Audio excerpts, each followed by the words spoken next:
अरे मीरा बहू, जरा किचन से पानी का गिलास देना, सास सुमित्रा जी ने आवाज लगाई। जी माँ जी, अभी लाई, कहते हुए मीरा रसोई में गई। मीरा की शादी को अभी 3 महीने ही हुए थे। वो एक गुणवान लड़की थी, लेकिन उसकी एक आदत थी जो धीरे धीरे पूरे घर पर छाने वाली थी। वो आदत थी सरसों के तेल के प्रति उसका अथाह प्रेम। उसे लगता था कि दुनिया की हर बेस्वाद खाने का एकमात्र इलाज कड़वा झामझे वाला सरसों का तेल ही है। शुरुआत में तो सब ठीक था, पर धीरे धीरे तेल की मात्रा और उसका इस्तेमाल बढ़ने लगा। एक दिन उसके पति राहुल ने कहा, मीरा, ये पराठे कुछ अजीब नहीं लग रहे? इनमें से सरसों के तेल की बहुत तेज महक आ रही है। मीरा ने तुरंत जवाब दिया, अरे आप जानते नहीं हैं, सरसों का तेल दिल के लिए कितना अच्छा होता है। घी मक्खन तो बस बीमारियां देते हैं। अब तो घर में हर वक्त सरसों के तेल की एक तेज गंध छाई रहती।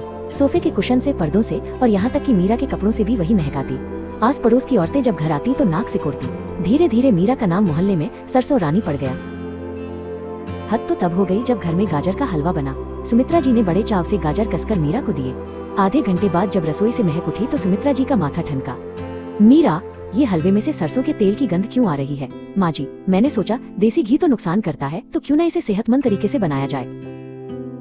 कुछ दिनों बाद राहुल के ऑफिस के बॉस ने उन्हें अपनी शादी की सालगिरह की पार्टी में बुलाया। खाने के समय मीरा ने अपने पर्स से एक छोटी सी शीशी निकाली और चुपके से अपनी प्लेट में रखी पनीर की सब्जी पर कुछ बूंदे डाल दी। ये हरकत सबने देख ली और राहुल बहुत शर्मिंदा हुआ। अगले हफ्ते राहुल का जन्मदिन था। मीरा ने फैसला किया कि वो अपने पति के लिए सबसे अनोखा केक बनाएगी। उसने इंटरनेट पर रेसिपी देखी और केक बनाने की तैयारी शुरू कर दी। जब केक बनकर ओवन से बाहर निकला तो दिखने में बहुत सुंदर लग रहा था।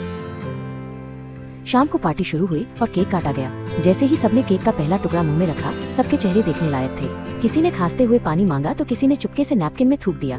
केक में मक्खन की जगह सरसों का तेल डाला गया था। मेहमानों के जाने के बाद घर में सन्नाटा छा गया। मीरा को अपनी गलती का एहसास हो रहा था। वो समझ गई कि उसकी जिद ने सब कुछ बिगाड़ दिया। वो रोते हुए अपने कमरे में चली गई। तभी सास सुमित्रा जी उसके पास आईं। उन्होंने मीरा के सिर पर हाथ फेरा और प्यार से बोली, बहू, मैं जानती हूँ तुम सबका अच्छा चाहती हो। सरसों का तेल वाकई सेहतमंद होता है, लेकिन हर चीज की एक जगह और एक सीमा होती है। खाने का स्वाद संतुलन से आता है, किसी एक चीज की जिद से नहीं। अगले दिन सुबह जब सब नाश्ते की मेज पर बैठे तो मीरा ने गर्मा गर्म पोहा परोसा, जिसमें से घी में भुने राई और करी पत्ते की भीनी भीनी खुशबू आ रही थी। मीरा मुस्कुराई और बोली, माँ जी कहती हैं असली स्वाद संतुलन में है। उस दिन के बाद से सरसों रानी फिर से सबकी प्यारी मीरा बहू बन चुकी थी।